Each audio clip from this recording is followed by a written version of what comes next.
Chers frères et sœurs, bonjour. Bienvenue à la prédication de la semaine. Nous allons parler aujourd'hui des signes de réussite de la destinée. Les signes de réussite de ta destinée. Et je vous souhaite de nombreux et abonnez-vous à la chaîne de prédication. Je suis très content de vous parvenir encore avec ce bon message des signes de réussite de la destinée ou de ta destinée. Nous allons prier notre Dieu pour commencer. Seigneur Jésus, le message est là. Seigneur, aide-moi et fais-moi un instrument capable de transmettre le message à ton peuple. Partout où il m'écoute, Seigneur, j'aimerais que le message soit une bénédiction, un élan pour eux, Seigneur. Augmente quelque chose dans leur vie, Seigneur. Aide-les à changer, à évoluer, à marcher bien, avec excellence, dans la vie, dans la destinée, Seigneur. Sois présent, Seigneur, en tout au nom de Jésus-Christ. Amen. La fois passée, nous avons parlé de faux amis dans la destinée. J'ai juste essayé de catégoriser les amis. Et là, j'ai montré les faux amis. Malheureusement, ils sont plus nombreux autour de nous par rapport aux vrais amis. Les vrais amis sont rares. On peut en avoir un, deux peut-être. Mais tout ce qui nous entoure, tout ce qui brille à côté de nous, ce n'est pas de l'or. Voilà, ça j'ai essayé d'enseigner la fois passée, je prêchais sur ça. Eh bien, nous devons faire attention aux faux amis. Nous devons discerner qui est vrai ami, qui n'est pas vrai ami. Nous devons aussi éprouver les amis. Nous éprouvons les amis, c'est quand nous sommes en difficulté et nous voulons leur aide. C'est là que nous savons qui est ami et qui n'est pas ami. Qui est ami pour chercher les intérêts, qui est ami pour réussir ceci, cela, mais du cœur, ce n'est pas quelqu'un de proche à nous. Et à la fin de la prédication de ce samedi passé, j'ai montré la pertinence d'embrasser le vrai ami qui ne trompe pas. C'est Jésus-Christ qui lui-même, il a dit ça en Jean, il dit, vous n'êtes plus seulement des serviteurs, mais moi je vous appelle maintenant les amis. C'est que nous avons monté des grades. C'est une promotion. Nous étions des serviteurs avant, ne sachant pas tous les secrets dans les lieux célestes. Mais maintenant, Jésus nous a rapprochés à côté du Père. Et là, nous connaissons les secrets du ciel. Nous connaissons certains secrets qui se passent. Les bruits qui circulent, qui bouillonnent le trône de Dieu. Nous avons l'écho étant dans le monde. Alléluia. Voilà, nous sommes les amis de Dieu. Nous sommes les amis de Jésus. Jésus, c'est maintenant notre ami. C'est notre frère. Jésus, c'est notre frère. Maintenant, nous le reconnaissons comme ça puisque lui-même, il nous les a permis. Il dit, nous ne sommes plus serviteurs, mais nous sommes maintenant des amis. Nous sommes des amis. Mais avec un ami, on échange. On échange, on partage la vie. Dans le bien, dans le mal, on est avec un ami. Et puis un ami fidèle. C'est Jésus lui-même. Voilà, c'est ça le sommaire de la prédication des samedis passés. Mais aujourd'hui, je vais maintenant m'atteler aux signes de réussite d'une destinée. En fait, il faut savoir ça. Quand est-ce que je peux dire que j'ai réussi ma destinée? Quand est-ce que je peux dire ça? Mais c'est une monnaie courante. Les gens vendent ces messages, ils disent, écoutez, j'ai réussi ma vie. Tel a réussi la vie. D'autres ils disent, tel a gagné la vie.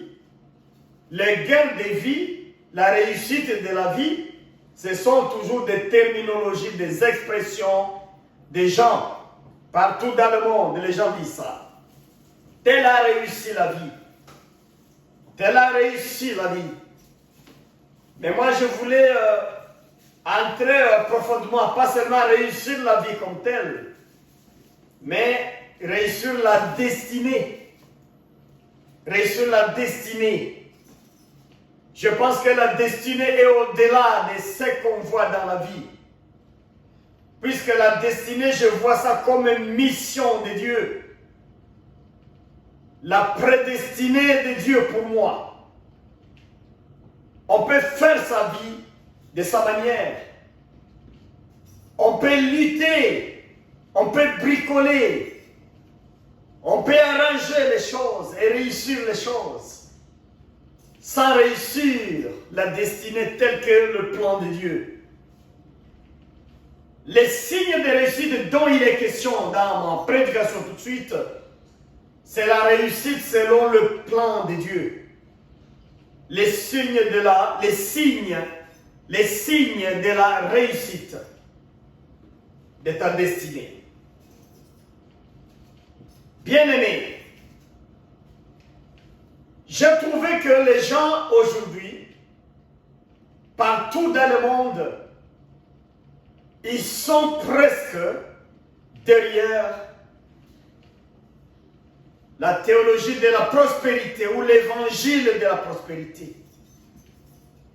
Le Dieu du XXIe siècle, c'est un Dieu matérialiste.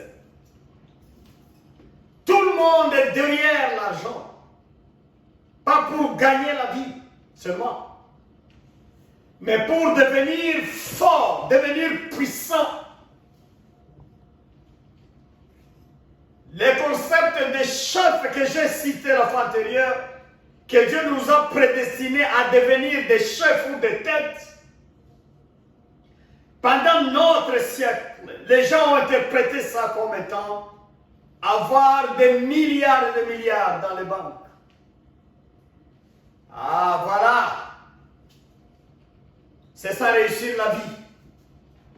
Pour la plupart aujourd'hui, c'est ça. Quelqu'un qui réussit, il témoigne. Quelqu'un qui reçoit des bénédictions matérielles, il témoigne comme si cela était le signe d'être avec Dieu. Celui qui a du succès au travail, il a la promotion, il montre ça, il démontre ça comme étant le signe de son progrès de la spiritualité, par exemple. C'est le signe d'être aimé par Dieu. Les autres disent ça. Donc c'est le matériel pendant notre siècle qui juge la réussite. Mais je voulais annoncer pendant cette courte prédication que avoir des millions et des milliards en banque, avoir beaucoup de biens, ce n'est pas ça réussir sa destinée sur la terre. La richesse matérielle n'est pas un signe de la réussite de la destinée, malheureusement. Or, tout le monde est derrière l'argent. Tout le monde est dans la course de l'argent. Dans l'église, on est derrière l'argent. Quand nous voyons comment les gens commencent à commercialiser le message de Dieu, comment les gens vendent la parole de Dieu aujourd'hui, nous trouvons que réellement notre siècle est en danger, puisque les gens sont derrière l'argent. Les gens cherchent l'argent avec toute force.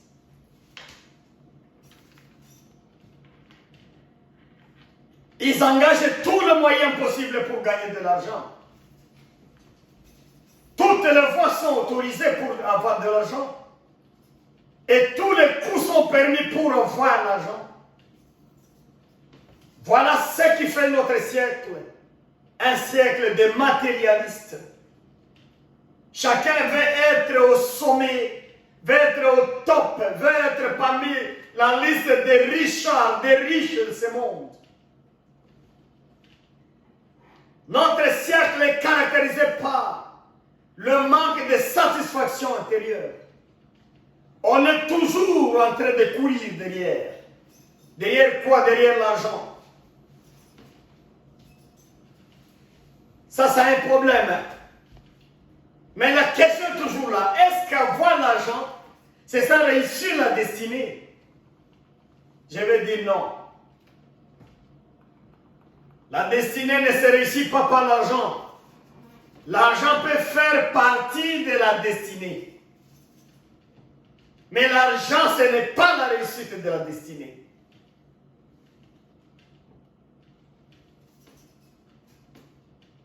Les gens voient les positions sociales. Il est responsable de telle entreprise. Il est responsable de telle institution. Il est responsable de telle position. De tel groupement social. Là, ils disent, tel a réussi la vie. Moi, je vais dire non. Non, non, non. Ce n'est pas ça. Si je jette un coup d'œil dans la Bible, d'abord, à Romains 8, et verset 27, la Bible nous dit quoi? La Bible nous dit ceci. Et Dieu qui sonde les cœurs, il connaissait vers quoi tend l'esprit, car c'est en accord avec Dieu qu'il intercède. Ce qui me préoccupe dans ce verset-là, de Romains 8, 27, c'est que Dieu est capable de sonder les cœurs. Il sonde les cœurs. Il questionne les cœurs, il analyse les cœurs, il interprète les cœurs de l'homme. Et il connaît les intentions et les désirs de l'homme. Ce que nous appelons l'argent, ce que nous appelons la richesse ou la réussite d'autres faits sociaux, ça fait partie de notre destinée. Mais la sève de la destinée, ce n'est pas l'argent. La sève de la destinée, ce n'est pas le bien matériel. La sève de la destinée, Dieu ne peut pas sonder ça à partir des moyens, du pouvoir qu'on a. Voilà là où nous nous trompons. Chers frères et sœurs, écoutez, l'Église est en train de vivre maintenant une sécheresse spirituelle sans pareil. Nous allons dans les églises, dans les assemblées chrétiennes. Mais le message des prédicateurs secs,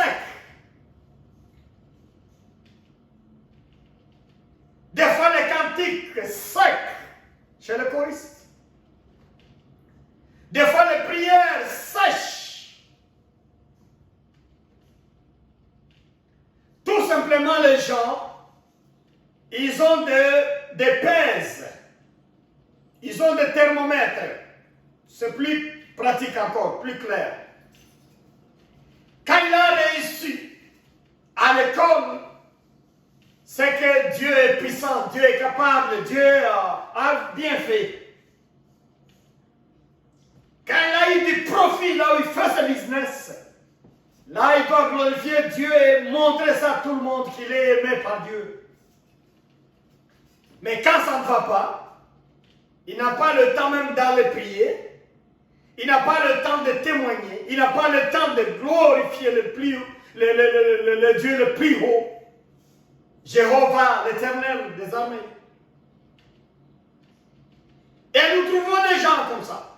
Quand vous posez la question, comment ça va, ou bien vous saluez quelqu'un, bonjour monsieur, comment ça va? Ça ne va pas. Ça ne va pas. Il y a des gens qui ont répondu ça ne va pas pendant 5 ans durant. Ça ne va pas toujours. Ça ne va pas toujours. Ça ne va pas toujours. Ça ne va pas toujours. Et vous vous demandez, ça ira quand? Je connais les chrétiens et chrétiennes. J'ai vécu cette expérience. Pour t'appeler toi pasteur, pour te saluer au téléphone. C'est seulement quand il a une bonne nouvelle à t'annoncer.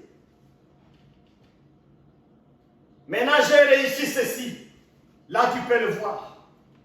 Mais quand cela n'est pas là, il ferme même son téléphone. Il ne veut pas contacter quelqu'un. Donc, c'est le matériel maintenant qui dirige la spiritualité actuelle.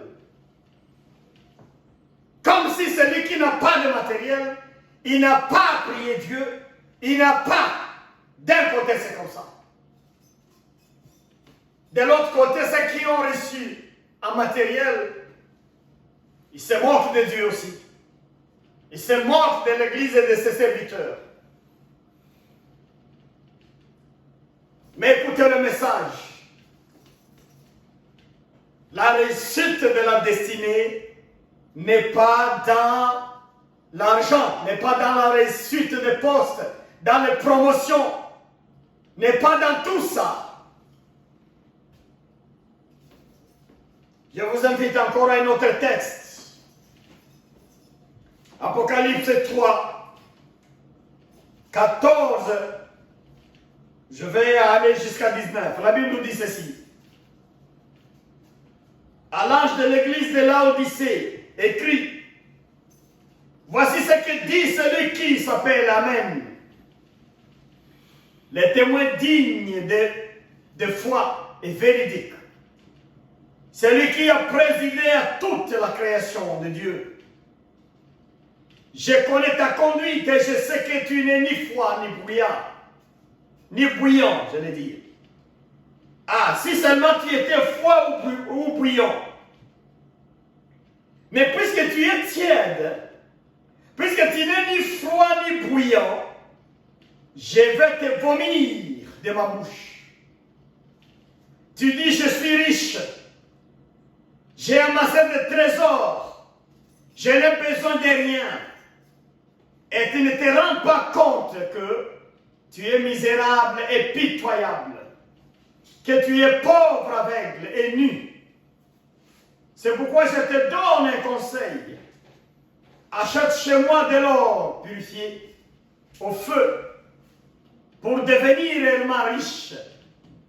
Des vêtements blancs pour te couvrir afin qu'on ne voit pas ta honteuse nudité.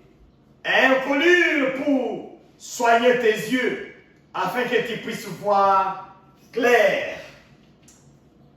Alléluia. Mon frère, ma soeur, le texte que j'ai choisi d'Apocalypse 3, 14 à 19, là c'est le message à l'église de Laodicée.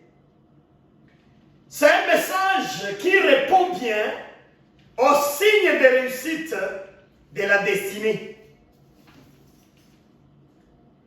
Nous voyons comment Jésus se présente lui-même. C'est la révélation de Dieu, de Jésus-Christ à Jean, à l'apôtre Jean, quand il était sur Patmos. Jésus dit ceci. Voici ce que dit celui qui s'appelle Amen, le témoin digne de foi et véridique. Le témoin fidèle. Ma Bible, c'est semeur. Mais lui, c'est qu'on va parler de témoins fidèles et véridiques. Jésus est présenté comme un témoin fidèle. Mais témoin, c'est-à-dire quoi? C'est celui qui certifie exactement. Celui qui atteste avec exactitude. C'est ça le témoin. Il atteste et il certifie avec exactitude ce qu'il a vu ou ce qu'il a entendu. Celui-là, on l'appelle Jésus-Christ. Mais nous voyons là qu'il s'appelle Amen. Dans le verset là, le verset 14, on dit, il s'appelle Amen. Mais quand je lisais un peu mon hébreu tout de suite là, je me suis rappelé que, évidemment, fidélité fidèle, vient de Amana. Ça, c'est l'hébreu Amana. Amana qui va donner Amen ou Amina dans d'autres langues comme Swahili. Amina. Amen en français. Fidèle est associé à la racine Amana. Amana qui veut dire quoi? Qui veut dire il est alpha. Il a assisté à tout ce qui était là. Il a assisté à la création au début de tout ce qui existe. Et il assiste encore à ce qui se passe, à ce qui est là aujourd'hui. C'est ça, Amana. Là, c'est des analyses purement théologiques. C'est que Jésus qui est témoin fidèle, il était au début de tout ce qui existe. Il était avec Dieu, il connaît Dieu. C'est qu'il était au début de ta destinée. Écoutez, mon frère, ma soeur, avant que tu ne naisses, toi, tu étais quelque part dans l'esprit. Tu étais auprès de Dieu au ciel. Et là, Jésus te connaissait, Jésus te voyait, Dieu te connaissait, il te voyait. C'est ça qu'il a dit à Jérémie. Avant que tu ne sois conçu dans le ventre de ta mère, je te connaissais. Ça, c'est le message à tout le monde. Dieu nous connaissait tous avant que nous soyons conçus. Oui, où nous ayons été conçus. Dieu nous connaissait déjà.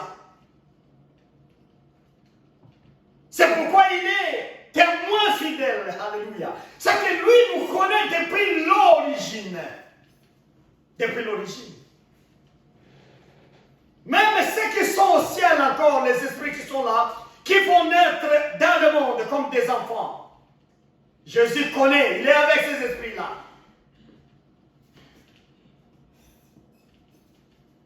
Donc, il connaît. Avec le texte de Romains 8, 27, il était au début de tout ce qui existe. Il était au début de notre destinée. Quand ça s'est tracé, quand Dieu nous donnait la mission, il nous disait, tu t'en vas dans le monde pour faire ceci, cela, Jésus était présent. Il était là, il a vu. Il a entendu. Il est témoin fidèle. Alléluia. Témoin fidèle de notre destinée. Aussi, il sonde le cœur. Il sonde les intentions. Quand nous marchons dans la destinée, nous marchons dans la vie, dans la destinée, dans la mission que Dieu nous a confiée. Jésus est capable de sonder nos cœurs. Il sonde nos pensées, nos idées, nos désirs. Tout ça, il sonde. Elle connaît les besoins. Il connaît comment prier. Et l'Esprit de Dieu prie par rapport aux besoins que nous avons. Alléluia. Alléluia. Nous avons un témoin fidèle. Mon frère, tu as un témoin fidèle à côté de toi. Ma soeur, tu as un témoin fidèle à côté de toi. Tu as quelqu'un à côté de toi. Il est témoin fidèle. On n'a pas dit seulement témoin. Un témoin peut témoigner le mal pour toi. Un simple témoin peut dramatiser les histoires à côté de toi. Il peut mentir pour témoigner. Mais c'est lui qu'on nous présente dans la Bible. C'est le témoin fidèle et véritable. C'est ça Jésus. Il est Amen. Son nom c'est encore Amen. Donc début et fin de chaque chose. C'est qu'il est témoin, mais il est aussi en train de sonner. C'est pourquoi il est véritable. Il est fidèle. Pour dire en quelques mots, il est de notre côté. C'est un témoin à notre faveur. Alléluia. Le témoin à notre faveur. Le témoin à ta faveur. Où il est ton témoin. Il est là pour rendre un bon témoignage pour toi. Le monde est là pour te salir, pour parler mal de toi, pour ramasser de mauvaises informations contre toi.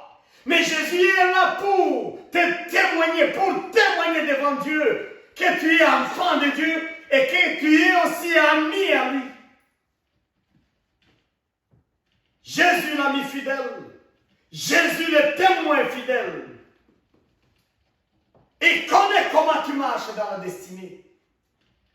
Il connaît comment tu te débrouilles, comment tu te débats dans ta destinée.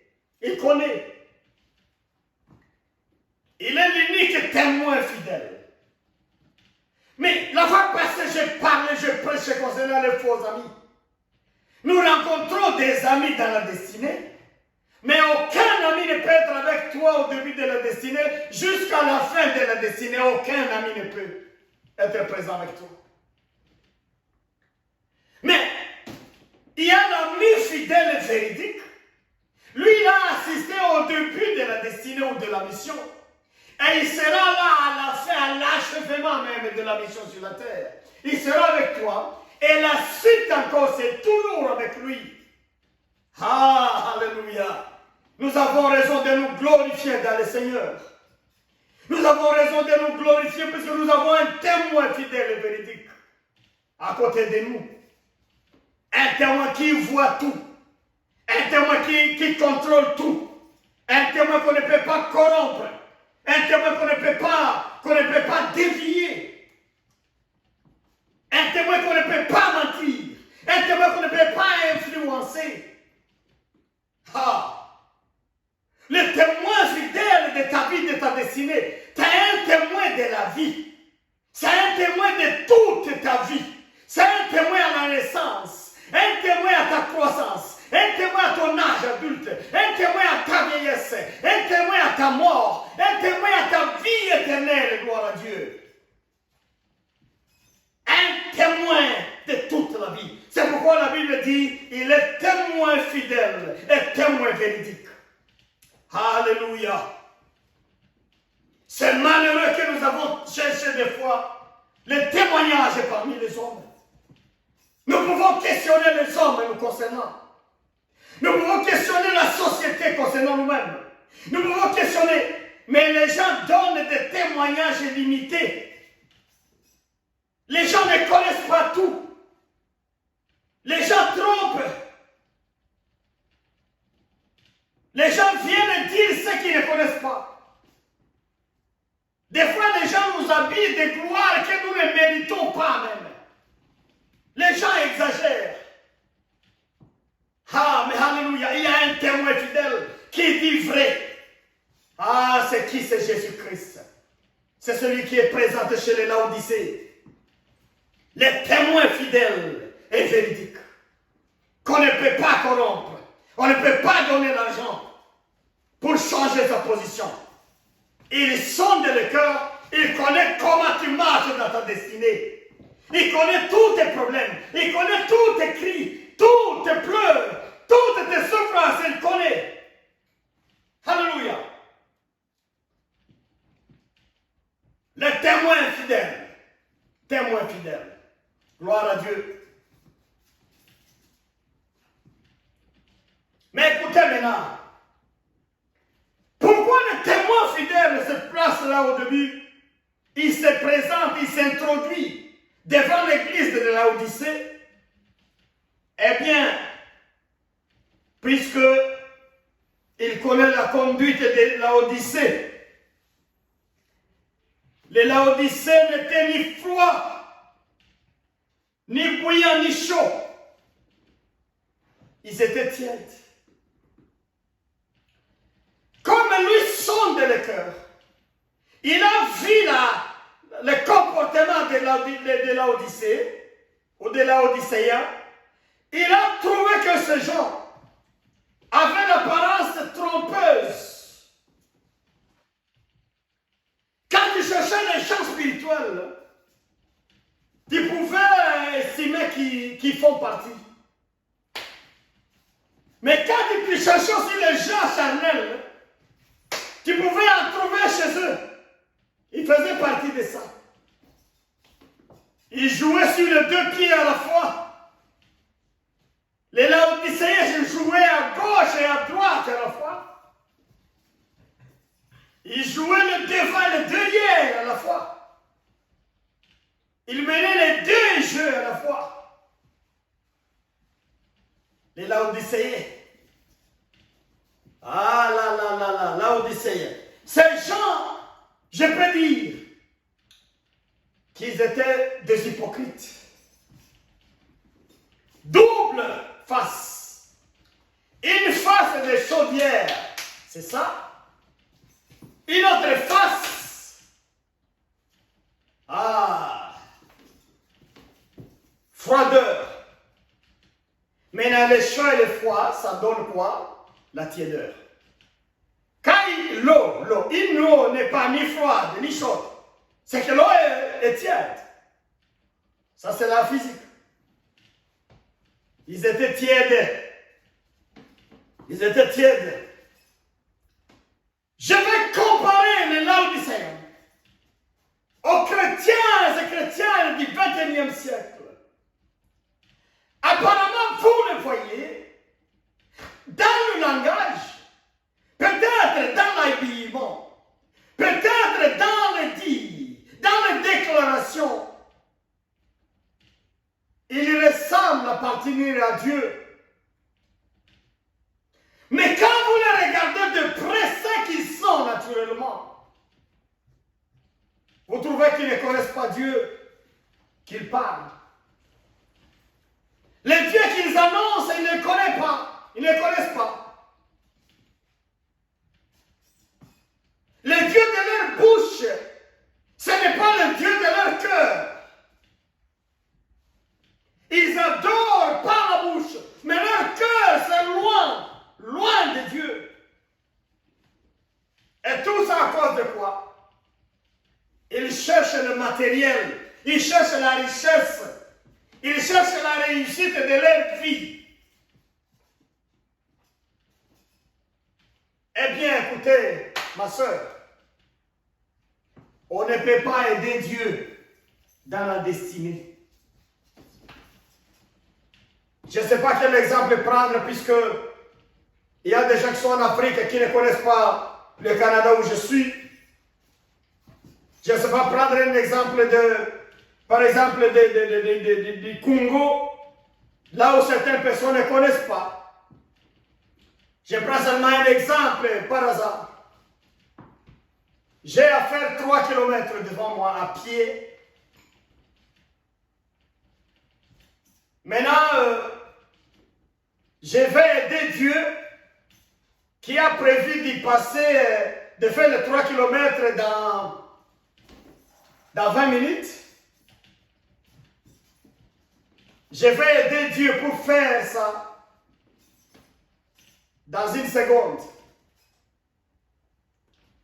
On ne peut pas aider Dieu comme ça. C'est un exemple que je prends par hasard.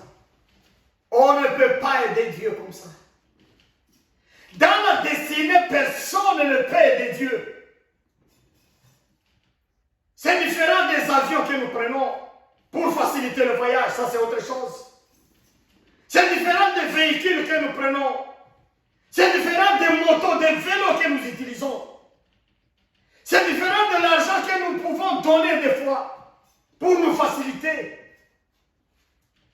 Dieu n'est pas corruptible.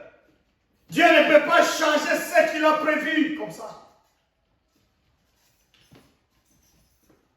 Beaucoup de gens ont essayé d'aider Dieu. Il y a beaucoup de témoignages de frères en Christ qui vont chercher la magie pour réussir le business. Il y a beaucoup de témoignages de nos frères et sœurs qui sont liés à la sorcellerie tout en étant dans le Seigneur. Il y a beaucoup de témoignages de prédicateurs qui utilisent un peu de sortilèges pour essayer d'attirer l'attention, de faire tomber les gens par miracle. Ah non! Tout cela n'aide pas la destinée à avancer, puisqu'on ne peut pas aider Dieu. On ne peut pas aider Dieu. Il y a des gens qui sont à l'église le jour. La nuit, ils sont chez les féticheurs. Pour question de chance. Chez le sorcier. Pour question de succès. Pour question de sécurité, de protection. Ils essayent d'aider Dieu. Je connais ça qu'on dit en anglais. Aide-toi et le ciel t'aidera. God helps. He who helps himself. Ça c'est l'anglais. Aide-toi et le ciel t'aidera. Les gens parlent de ça. Mais moi, je veux te dire ceci.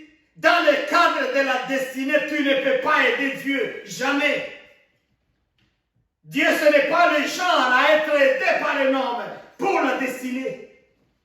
Tu as ce que tu dois faire, il y a ce que Dieu doit faire. Pas aider Dieu à faire quelque chose. Jamais. C'est lui qui a tout le pouvoir. C'est lui qui a tout le moyen. C'est lui qui a toutes les possibilités. C'est lui qui a ordonné ta destinée. Tu ne peux pas l'aider. C'est lui qui peut t'aider. Alléluia. C'est Dieu qui peut t'aider. Maintenant, les gens de Laodicée ici, l'église de Laodicée s'est remplie de chrétiennes, qui cherchent à aider Dieu. Ils disent que Dieu nous a bénis, nous a dit, nous serons ceci. Essayons maintenant de chercher cela à tout prix. Mais celui qui sonde le cœur, il a vérifié, il a trouvé que ces gens sont des menteurs, sont des trompeurs. Ils ne sont pas chauds, ils ne sont pas froids. Celui qui n'a pas les yeux spirituels peut penser que c'est déjà chaud. Et pourtant, ils ne sont pas chauds.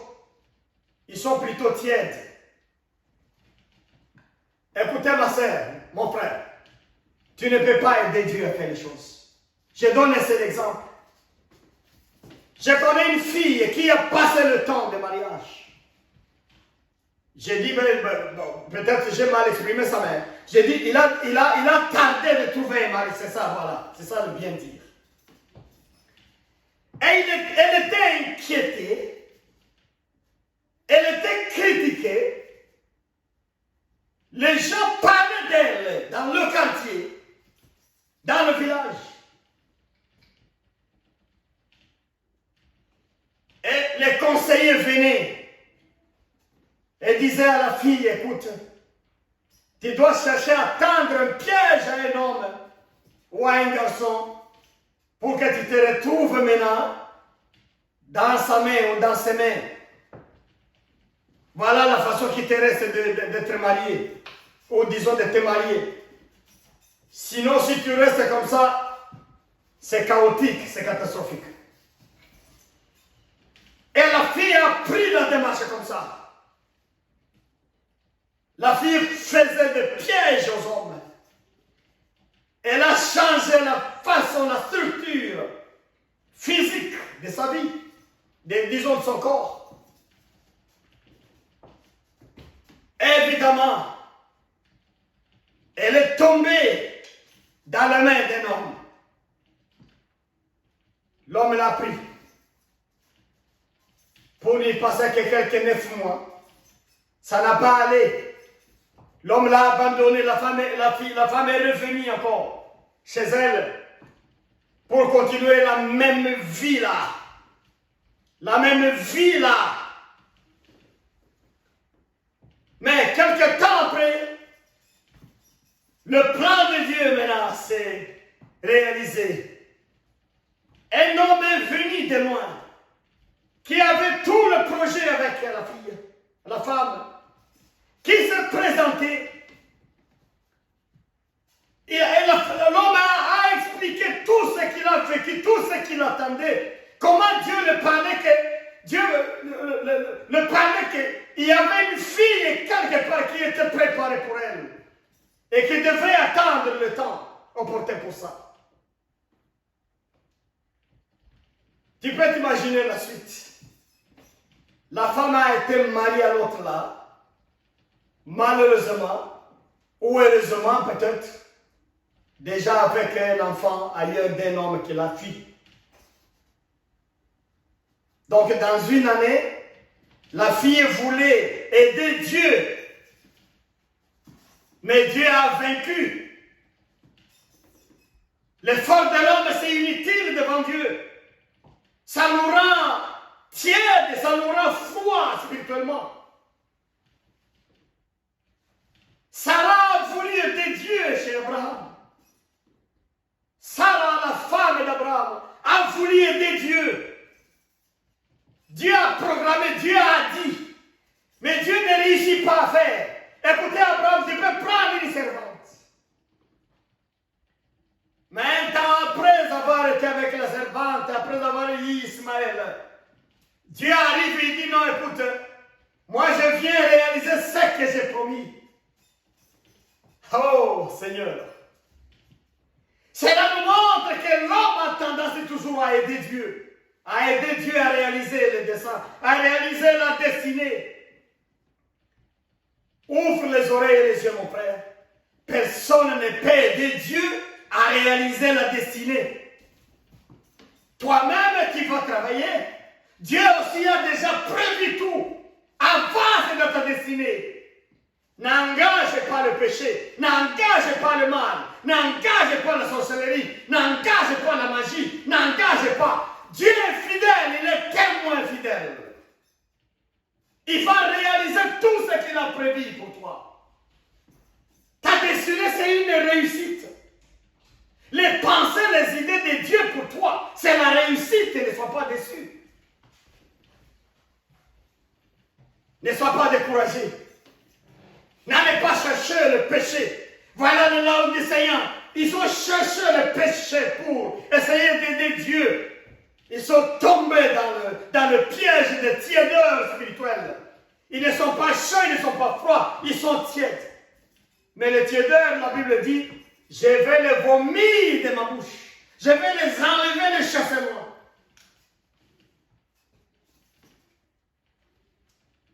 Je reviens encore à ma question. Quels sont les signes de la réussite d'une destinée? Ce n'est pas l'argent. Ce n'est pas l'effort désespéré de l'homme non plus. Ah là là là. Ce n'est pas tout ça.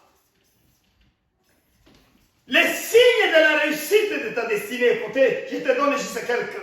Là, je vais juste citer, sans entrer en détail aujourd'hui.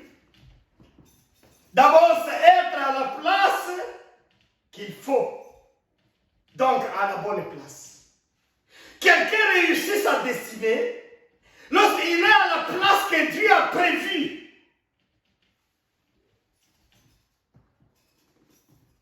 Tu es à la place qu'il faut. Tu es à la bonne place.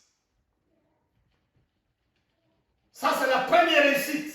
Le premier signe de la destinée. Être à la place où Dieu t'a placé.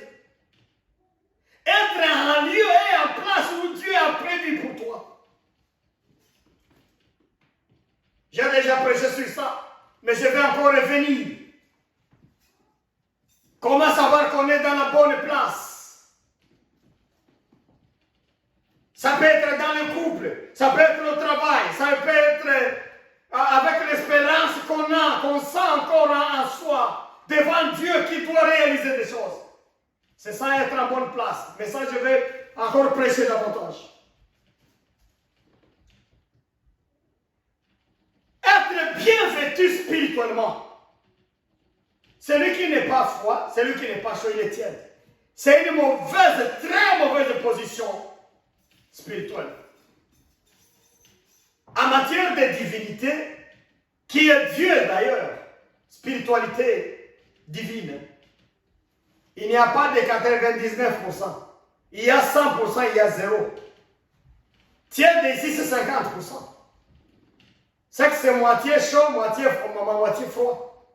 Ça ne peut pas tenir devant Dieu. Dieu soit 0, soit 100. Les 70%, les 50%, tout ça c'est 0. Tout ça il vomit. Il y a beaucoup de gens me contredisent sur ce point-là. Les gens qui pensent que Dieu est plein d'amour, écoutez, il va essayer de voir ma contribution. Ça, c'est une autre prédication. Mais dans mon contexte ici, je te dis que Dieu serait 100%. Tu dois être chaud seulement pour aller avec lui. C'est ça, être vêtu spirituellement. Alléluia.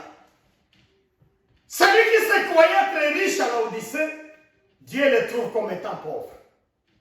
Il dit, vous croyez, vous dites que je suis riche. J'ai amassé des trésors. Je n'ai besoin de rien. Et par contre, vous êtes misérable et pitoyable. C'est comme ça les gens aujourd'hui pensent que maintenant j'ai des véhicules, j'ai des maisons, j'ai de l'argent, banque, j'ai quoi. Maintenant je n'ai plus besoin de Dieu. Non. On a toujours besoin de Dieu. Puisque nous venons de Dieu et nous allons vers Dieu. Notre destinée, c'est une destinée divine. On ne peut pas éviter Dieu dans notre destinée. Quand on l'évite, on va le regretter tôt ou tard. Ceux qui se croient être riches, la Bible prouve ici qu'ils sont pauvres et sont malheureux. Oh, alléluia. Donc, les signes, le deuxième signe, c'est quand on est riche spirituellement. Ça aussi, je vais prêcher. C'est ça, c'est que la Bible appelle par une bonne tenue spirituelle. Il y a des gens, vous le voyez, une belle femme bien battue, bien vêtue, mais elle est nue. Un beau gars là, mais nu. Sa honte reflète. Et Dieu qui sonde le cœur, c'est que non, ça ne va pas. L'intérieur est pourri. L'aspect extérieur est attrayant. Mais l'intérieur est répugnant. Il y a des soucis. C'est demeure des démons et des esprits mauvais. Demeure de la corruption à l'intérieur. Là, ce n'est pas la richesse, ce n'est pas la beauté. La Bible dit que ça, c'est la misère. Ça, c'est être pitoyable. C'est malheureux. Il faut être bien vêtu spirituellement. Alléluia. Bien vêtu spirituellement. Troisièmement, le signe de la réussite de la destinée, c'est quand les yeux voient clair. C'est pourquoi il parle de collier. Collier, c'est le produit à mettre dans les yeux pour bien voir. Quand il y a des picotements aux yeux, on peut mettre de collier pour essayer d'atténuer la douleur et bien voir. Dieu ordonne, Jésus ordonne aux gens de Laodicée, les Laodicéens, de mettre des colliers dans les yeux pour bien voir. Alléluia. Pour bien voir. C'est que mon frère, ma soeur accepte que nous avons des yeux, mais nous ne voyons pas. Nous mettons des lunettes, mais nous, des lunettes de lecture, mais nous ne voyons pas toujours. Selon la parole de Dieu, nous ne voyons pas. Nos yeux sont aveuglés. Ce qui nous aide à bien voir, c'est le collier spirituel.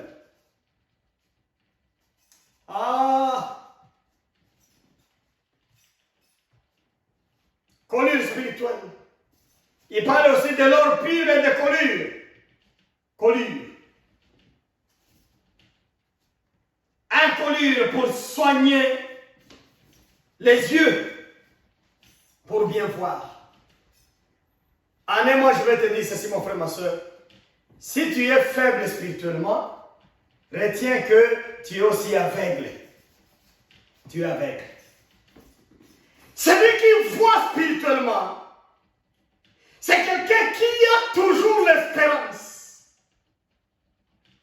Il a toujours l'espérance. Dans les vents et marées, il a toujours l'espérance. Puisqu'il voit moins, il voit clair dans le spirituel.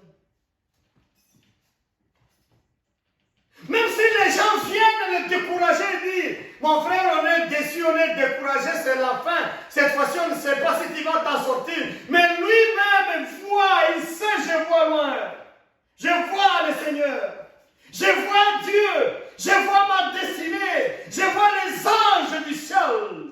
Puisqu'il a les yeux, il voit. Les gens de notre quartier, de notre famille, les amis, les collègues, des fois ils nous conseillent, mais ce sont des aveugles. Ils ne voient pas, ils conseillent ce qu'ils ne connaissent pas. Mais achète un collier à Dieu pour bien voir. Quelqu'un qui voit bien, il est en train de réussir sa destinée. Alléluia. La destinée consiste dans l'espérance aussi, en quelques mots.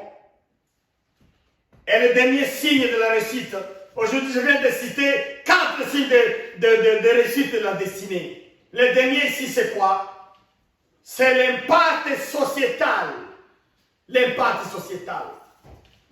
C'est-à-dire les services qu'on est en train de rendre dans la société, qu'on est en train d'aider avec les gens. On touche les gens, on aide les gens, on impacte, on soutient les gens d'une manière ou d'une autre, mais avec une pulsion intérieure d'amour que Dieu a donnée. Ce n'est pas pour les corrompre, ce n'est pas pour les voler, ce n'est pas pour les calomnier, ce n'est pas pour les critiquer, ce n'est pas pour les juger, mais on les impacte par amour. Quand on fait ces 4 choses, c'est qu'on est en train de réussir sa destinée. Tu peux te questionner, tu peux t'évaluer à partir de ces 4 choses. Est-ce que tu es à la bonne place selon le plan de Dieu? La bonne place veut dire dans le couple, au travail, hein?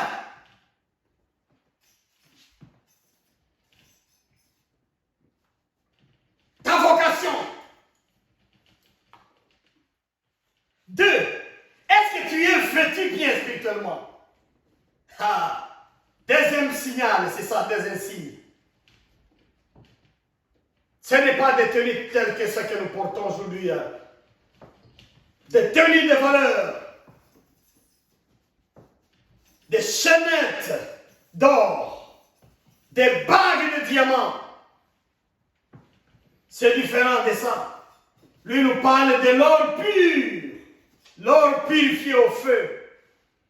Pour bien s'habiller. Oh, alléluia. Pour devenir réellement riche. Bien vêtu spirituellement. C'est les riches qui s'habillent bien. Quand on est riche spirituellement, ça se fait voir par la tenue spirituelle. La tenue spirituelle. Quand on voit clair, on a l'espérance. Dans le présent et dans le pas encore. L'espérance, c'est la foi en même temps. On peut se marier à 50 ans et avoir un enfant. Ça, c'est l'espérance en Dieu. On peut se marier à 45 ans et avoir un enfant. Sarah en a eu.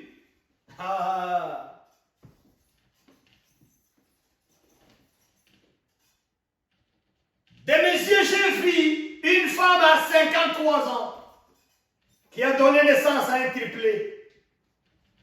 Sur place, j'étais là.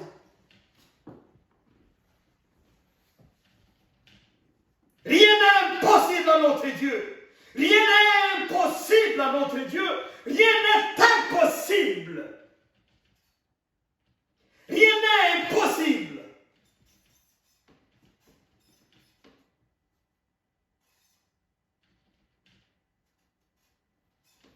Celui qui voit clair, il a l'espérance.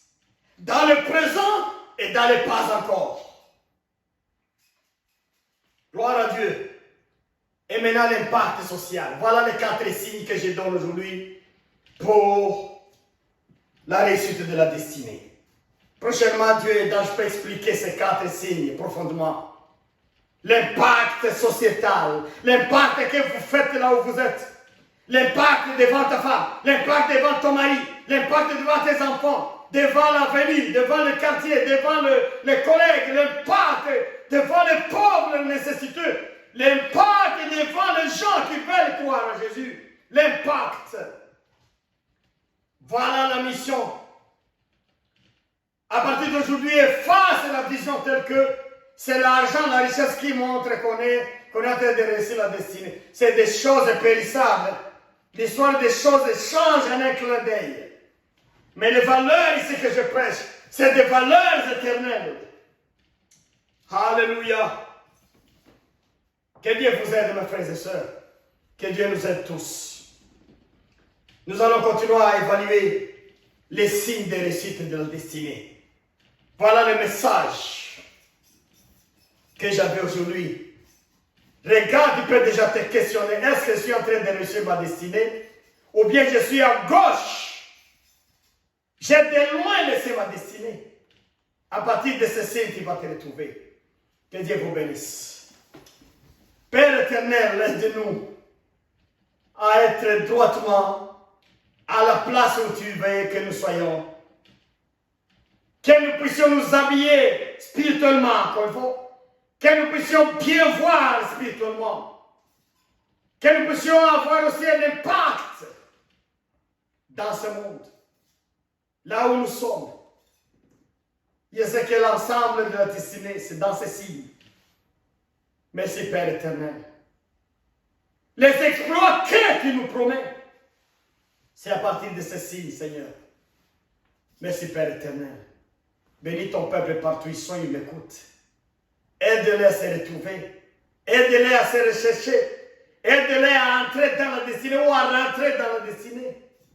Aide-les, Seigneur, à faire ta volonté avec joie, avec espérance, avec amour. Bénis ce message au nom de Jésus-Christ. Amen. Bon week-end à tous.